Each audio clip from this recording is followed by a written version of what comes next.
warahmatullahi wabarakatuh. Kepada yang terhormat para dosen penguji, saya Nur Syahid, mahasiswa UIN Syarif Hidayatullah Jakarta, PPG Daljab Angkatan 2 tahun 2021, program studi fikih. Hari ini, Senin tanggal 29 November 2021, saya akan melaksanakan uji kinerja praktek pembelajaran yang bertempat di MI Raudhatul Thalibin, Desa Kertomulyo, Kecamatan Margoyoso, Kabupaten Pati, dengan materi hal-hal yang membatalkan sholat. Semoga dapat berjalan dengan lancar dan diberi kemudahan oleh Allah Subhanahu wa Ta'ala. Amin ya rabbal alamin. Assalamualaikum warahmatullahi wabarakatuh.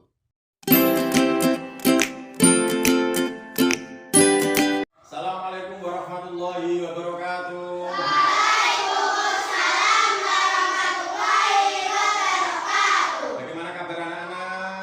Alhamdulillah luar biasa, tambah semangat. Allahu Akbar. Yes. Alhamdulillah anak-anak, pada pagi hari yang cerah ini kita dipertemukan oleh Allah Subhanahu wa Ta'ala dalam rangka melaksanakan pembelajaran fikih. Semoga ilmu yang akan kita peroleh nanti menjadi ilmu yang manfaat, yang barokah. Amin ya rabbal alamin. Anak-anak, sebelum pembelajaran kita mulai terlebih dahulu, marilah kita berdoa. Semoga nanti kita diberi kelancaran oleh Allah Subhanahu wa Ta'ala dalam melaksanakan pembelajaran pada pagi hari ini. Yuk Mas Raffi, tolong dipimpin doanya pada teman-teman. Mari kita berdoa belajar bersama. Bismillahirrahmanirrahim. Alhamdulillahirabbil alamin. Arrahmanirrahim. Maliki yaumiddin. Iyyaka na'budu wa iyyaka nasta'in. Ihdinas siratal mustaqim. Siratal ladzina an'amta 'alaihim ghairil maghdubi 'alaihim waladdallin. Rabbighfirli Walidayya walil mu'minina amin. Nah, anak-anak, setelah kita melaksanakan doa, yuk kita menyanyikan lagu kebangsaan Indonesia Raya untuk menumbuhkan rasa nasionalisme kita, cinta kita kepada tanah air. Kita mulai bersama-sama. 1, 2, 3. Indonesia tanah airku, tanah tumpah darahku. Di sanalah aku berdiri, jadi mandu ibuku. Indonesia kebangsaanku, bangsa dan tanah airku. Marilah kita berseru, Indonesia bersatu. Sebelum pembelajaran Pak Nur mulai, yuk Pak Nur akan mengabsen kalian. Adakah teman kalian pada hari ini yang tidak masuk? Ada. Siapa? Pak Ijo dan Pak Imin. Oh, 2 orang anak ya. Pak Ijo ada izinnya enggak? Ada. Pak Ijo ada izinnya. Yang Pak Imin? Ada. Sakit apa pergi? Pergi. Ya, terima kasih. Anak-anak, seperti yang Pak Nur sampaikan tadi, bahwa pembelajaran pada hari ini kita akan membahas tentang materi hal-hal yang membatalkan sholat. Akan tetapi sebelum kita mempelajari materi tentang hal-hal yang membatalkan sholat, terlebih dahulu Pak Nur akan menanyakan kepada kalian semuanya tentang syarat wajib sholat, syarat sah sholat, dan rukun sholat. Kenapa Pak Nur mesti menanyakan? Karena masih ada kaitannya antara hal-hal yang membatalkan sholat dengan syarat wajib sholat dengan syarat sah sholat dan dengan rukun-rukun. Masihkah kalian ingat tentang rukun-rukun sholat? Masih. Apa saja coba antaranya?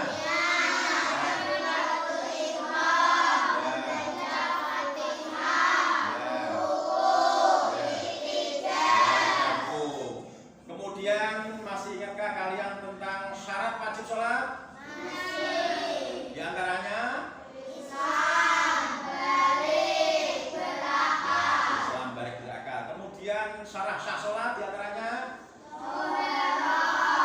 Untuk Allah, menghadap kiblat, masuk waktu sholat. sebenarnya kalian adalah anak-anak yang cerdas.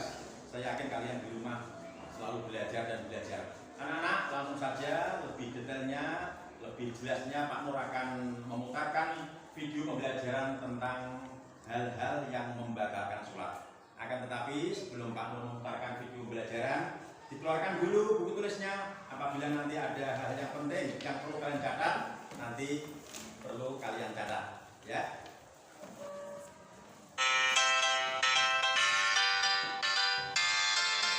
Bismillahirrahmanirrahim. Assalamualaikum warahmatullahi wabarakatuh. Bagaimana kabar anak-anak? Sehat? Semangat? Alhamdulillah. Alhamdulillah. Anak-anak, pada kesempatan yang baik ini, Pak Nur akan menyampaikan sebuah materi pembelajaran, yaitu tentang hal-hal yang membatalkan sholat. Ada beberapa hal yang membatalkan sholat. Yang pertama adalah apabila rukun-rukun sholat tidak terpenuhi. Yang kedua, apabila syarat wajib dan syarat sah sholat tidak terpenuhi. Kemudian yang ketiga, karena ada sebab lain. Anak-anak, apa sebab lain yang membatalkan sholat itu? Sebab-sebab lain yang membatalkan sholat yaitu ada 4. Yang pertama adalah bergurau, bercanda, atau tertawa. Kemudian yang kedua, sebab-sebab lain yang membatalkan sholat adalah banyak bergerak di luar ketentuan sholat.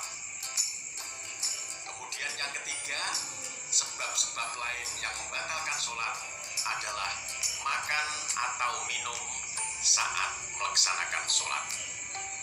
Dan yang keempat, sebab-sebab lain yang membatalkan sholat adalah sengaja membatalkan sholat. Nah, itulah anak-anak hal-hal yang membatalkan sholat. Semoga anak-anak bisa mengetahui, menghafal, dan mengerti sehingga anak-anak bisa menjalankan sholat dengan baik, dengan khusyuk dan benar. Amin ya robbal alamin. Akhirnya, wassalamualaikum warahmatullahi wabarakatuh. Nah, demikian tadi anak-anak video pembelajaran tentang hal-hal yang membatalkan sholat. Selanjutnya Pak Nur akan menjelaskan satu demi satu tentang hal-hal yang membatalkan sholat lewat tayangan PPT berikut ini.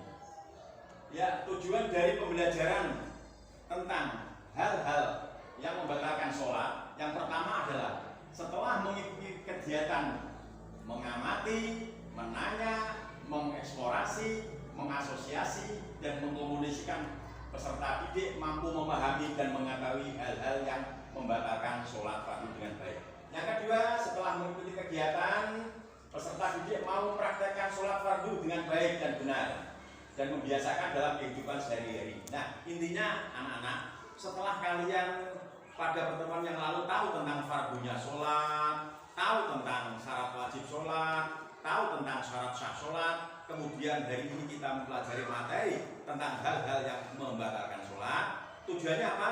Supaya kalian bisa mempraktekkan, melaksanakan sholat dengan baik dan benar.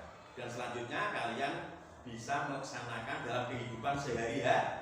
Semakin rajin sholatnya, semakin baik sholatnya, semakin khusyuk sholatnya. Itu tujuan pembelajaran. Kemudian anak-anak yang membatalkan sholat, yang dimaksud membatalkan sholat itu apa? Yang membatalkan sholat adalah hal-hal atau sesuatu apabila terjadi atau dilakukan di dalam sholat, maka sholat tersebut batal atau tidak sah. Ya, itu yang membatalkan sholat. Apabila terjadi atau kamu lakukan, maka sholat kalian akan sia-sia karena tidak sah. Nah, kemudian hal-hal yang membatalkan sholat, ini perlu kalian perhatikan. Hal-hal yang membatalkan sholat, yang nomor satu adalah apabila rukun sholat tidak terpenuhi. Nah, Pak Nur tadi sudah menyampaikan pada awal-awal bahwa nomor satu apabila rukun sholat tidak terpenuhi, maka sholatnya tidak sah. Masih ingat tadi apa rukun sholat diantaranya? Satu. Takbiratul ihram, membaca Fatihah, ruku, i'tidal. Ya. Apabila kalian sholat tidak membaca niat, sholatnya tidak Sah. Apabila kalian sholat tidak takbiratul ihram, maka sholatnya tidak Sah. Tidak membaca Fatihah, sholatnya tidak Sah. sah, dan seterusnya. Apabila rukun sholat ditinggalkan, maka sholat tersebut otomatis batal. Kemudian yang kedua, apabila syarat wajib dan syarat sah sholat tidak terpenuhi, sholat juga batal. Ingat ya, yang pertama fardunya harus terpenuhi, yang kedua juga syarat wajib sholat dan syarat sah sholat harus terpenuhi. Apa tadi syarat wajib sholat? Islam dari neraka. Kemudian syarat sah sholat? Toleran, menutup aurat, menghadap kiblat, sebelum sholat. Yang nomor dua itu tadi yang membatalkan sholat. Apabila ada seorang yang tidak Islam tapi sholatnya batal. Apabila ada seorang yang belum balik, sholatnya juga batal. Apabila ada seorang yang tidak berakal, orang gila, sholatnya juga batal. Apabila ada seorang yang sholat tapi tidak toharoh, tidak suci, badannya tidak suci, pakaiannya tidak suci tempatnya, maka juga batal.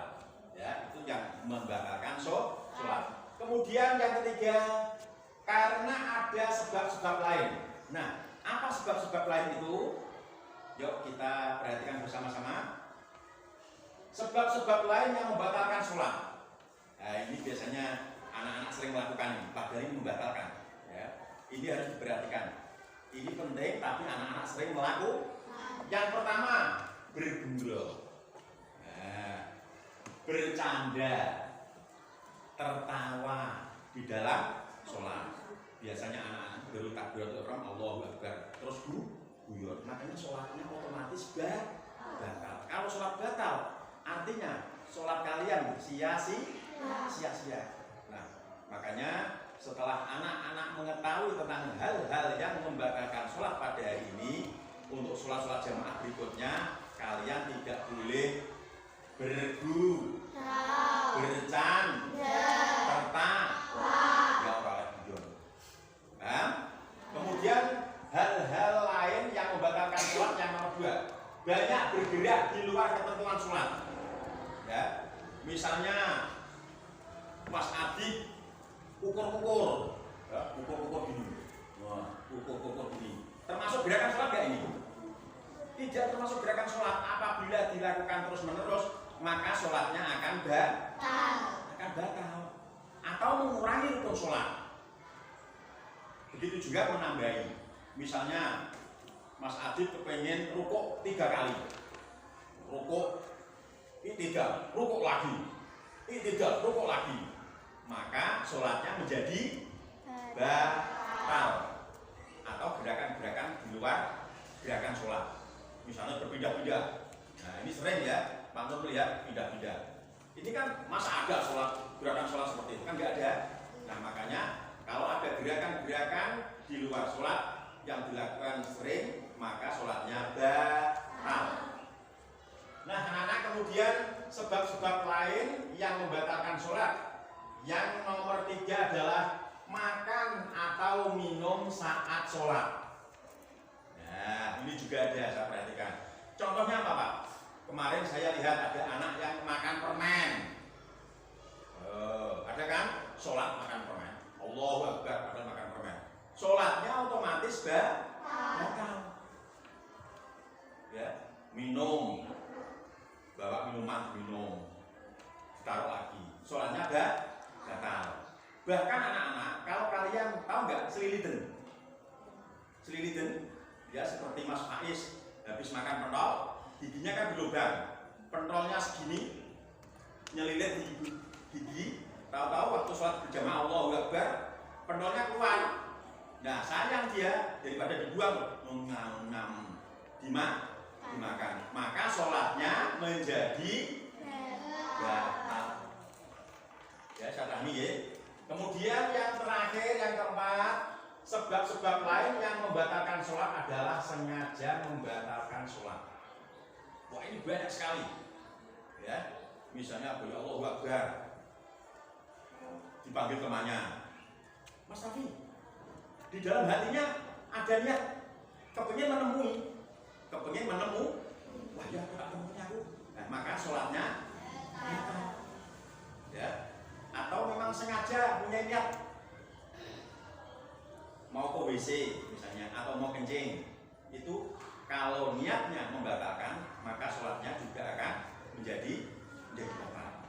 Nah, demikian tadi anak-anak penjelasan tentang hal-hal yang membatalkan sholat. Untuk itu, sebelum nanti kalian Pak Nur suruh diskusi terlebih dahulu supaya kalian bisa memahami materi pembelajaran pada hari ini, yaitu tentang hal-hal yang membatalkan sholat.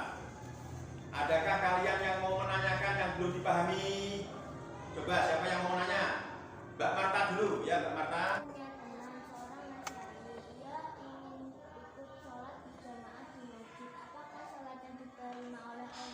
Nah, pertanyaannya bagus sekali dari Mbak Marta. Mbak Marta punya teman seorang Nasrani, orang yang beragama Kristen. Nah, karena di tempatnya Mbak Marta itu banyak, ada juga yang beragama Kristen. Mbak Marta mempunyai teman akrab tetangganya, dia itu baik dengan Mbak Marta, kepengen ikut Mbak Marta sholat jamaah di masjid dekat rumah Mbak Marta. Apakah sholat seorang Nasrani tadi sah, diterima Allah? Maka jawabannya tidak sah atau karena apa? Karena tidak beragama itu otomatis syarat wajib sholat tidak terpenuhi. Apa syarat wajib sholat? Yang pertama, karena seorang Nasrani, maka sholat teman Mbak Marta tadi tidak sah atau bisa tuan Mbak Marta nggih?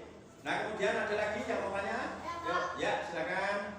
Bagaimana kalau ada teman yang sholat Jumat kemudian ketiduran, apakah wudunya batal? Nah, ini juga sering terjadi di masjid ya.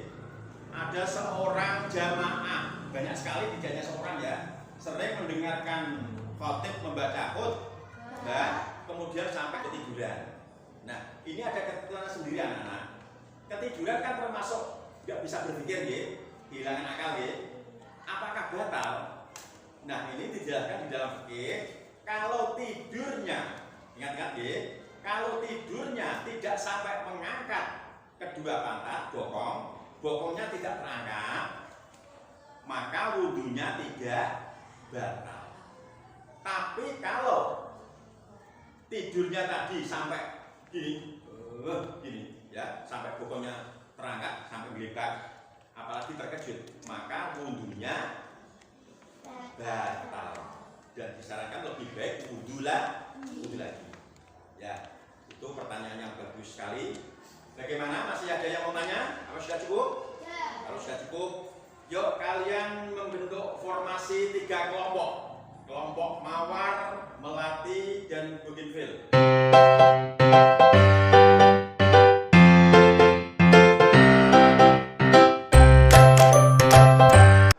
Yang perlu kalian diskusikan, ya, yang perlu kalian diskusikan untuk kelompok mawar. Kelompok mawar yang perlu didiskusikan adalah berikanlah contoh orang yang hilang ingatan atau tidak berakal. Didiskusikan, berilah contoh. Nanti kalian bisa mendiskusikan dengan temannya. contohnya seperti apa? Apa saja yang dinamakan tidak berakal? Oke. Kemudian untuk kelompok melati didiskusikan dengan temannya, berilah 3 contoh tentang orang yang tidak memenuhi toharoh atau tidak bersuci. Itu contohnya bagaimana? Ya. Kemudian untuk kelompok Bougainville yang perlu didiskusikan adalah berilah 3 contoh seseorang yang tidak memenuhi syarat sah sholat. Ya, silakan didiskusikan dengan temannya.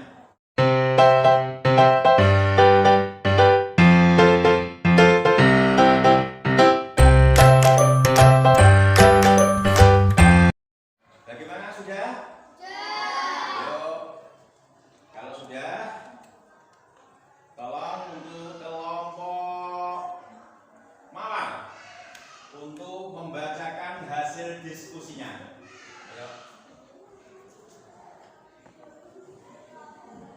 Ini Mbak Mata. Ya.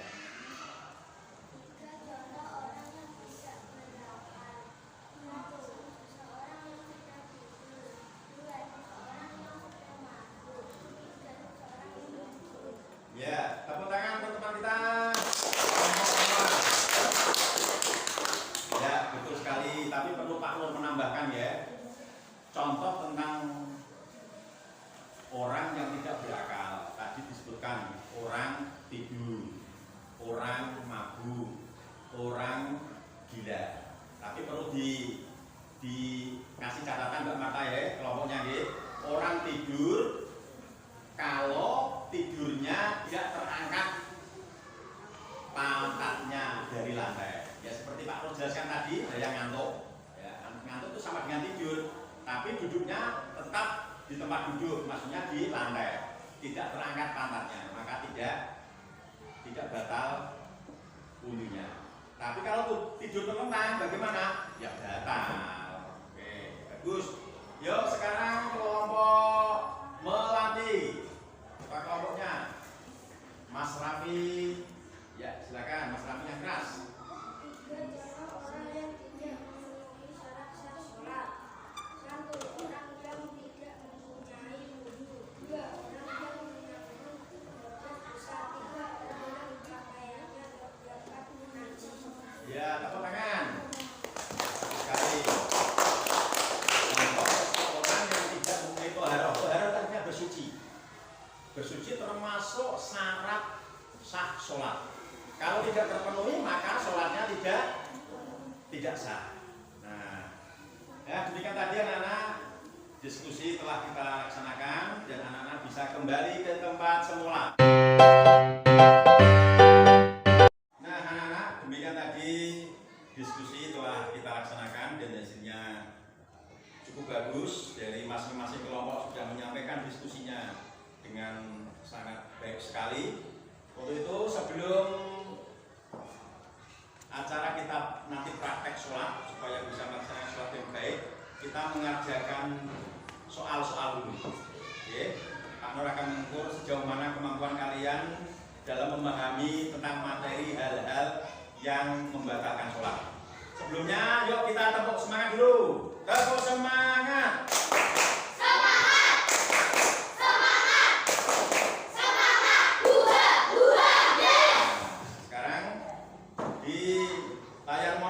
Sudah ada latihan soal. Kalian tulis nanti di lembar jawaban ini kalian kerjakan dengan baik. Ya, yuk dibagi. Sekarang dibagi.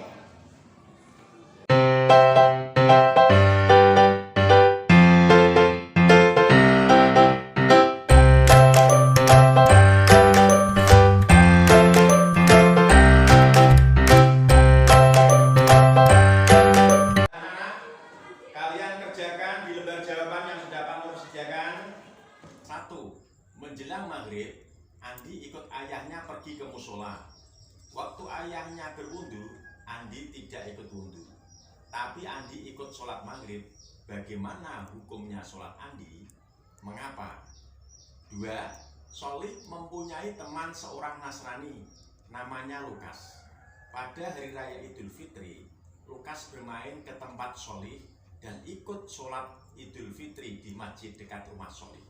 Bagaimana hukumnya sholat Lukas? Jelaskan. 3. Tante Fitri sehat jasmani rohani, beragama Islam, dan sudah datang bulan, tapi dia meninggalkan sholat. Maka hukumnya ... Mengapa? 4. Sebutkan 3 yang membatalkan sholat. Yang kelima, sebutkan sebab-sebab lain yang membatalkan sholat. Yuk dikerjakan. Tidak boleh menyontek.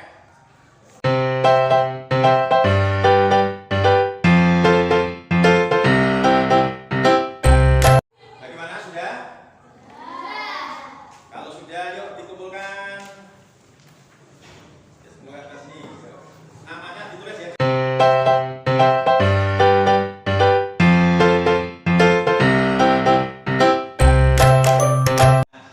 Yuk, coba Pak Nur pengen tahu bagaimana hasil dari latihan soal yang sudah kalian kerjakan.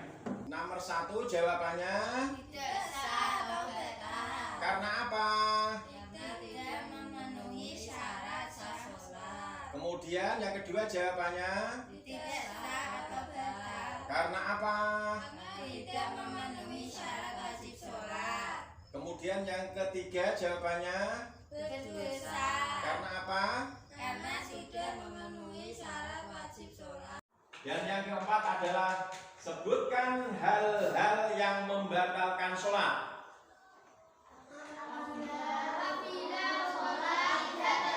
Ya, yang kedua. Oh, yang ketiga.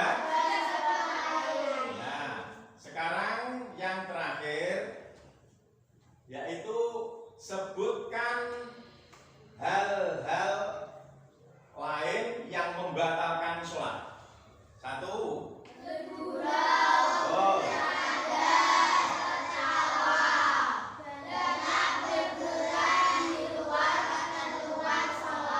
3.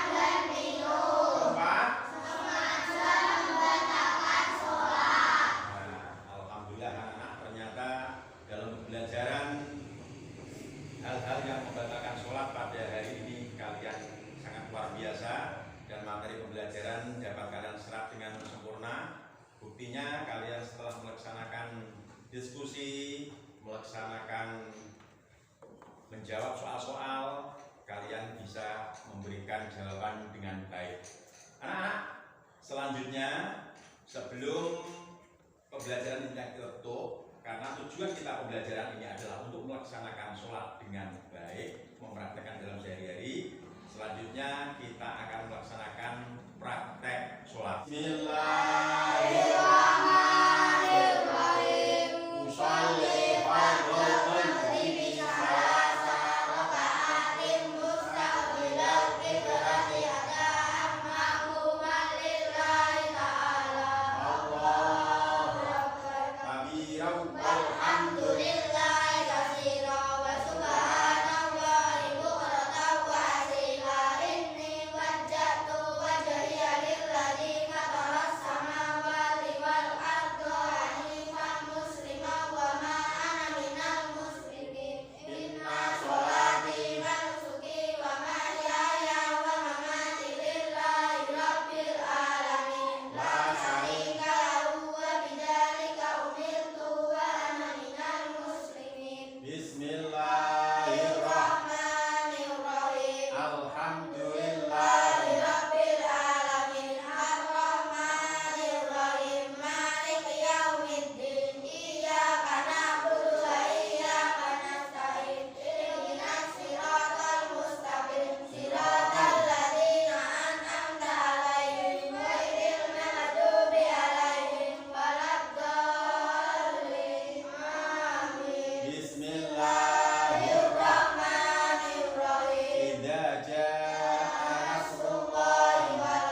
Kuningnya, jempol kakinya.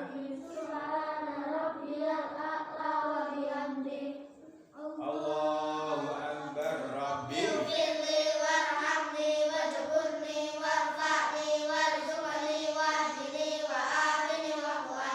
Allahu Akbar.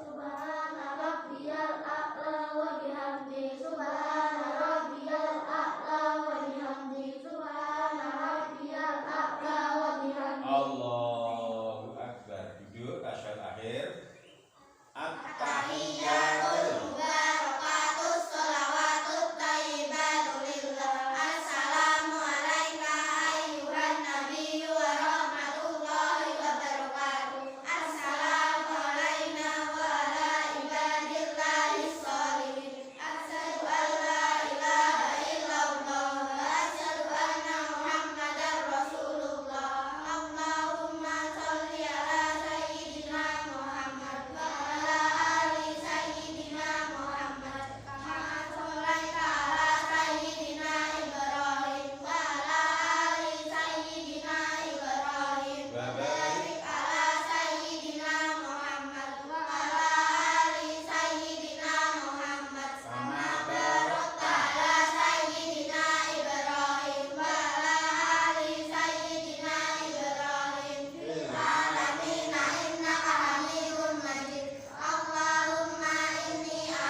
Sebelum kita tutup pembelajaran ini, perlu Pak Nur sampaikan pada kalian semuanya bahwa nanti di rumah kalian akan saya beri tugas untuk PR, akan saya kirim lewat WA.